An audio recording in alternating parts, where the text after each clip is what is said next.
বড় হাতের পি উপরের লাইন মাঝখানের লাইন এবং এটা সামনে হবে না, এটা ছোট হাতের পি এটা পিছনে হবে না। এত ভুল কিভাবে করে মানুষ, কিভাবে করে?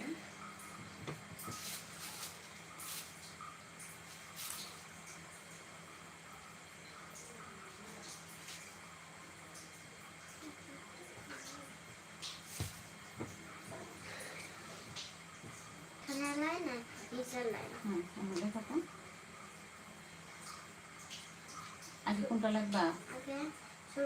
আগে ছোটটা লেখে আগে ছোটটা লিখতে না, আগে বড়টা।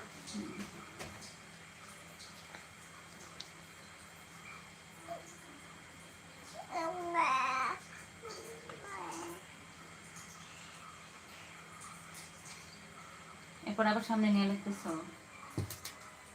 এটা কি লাগছে, বড় হাতের পি না ছোট হাতের পি? এটা কি ক্যাপিটাল লেটার না স্মল লেটার? এটা স্মল লেটার না ক্যাপিটাল লেটার হচ্ছে? স্মল লেটারটা কোথায় হবে, সামনে না পিছনে?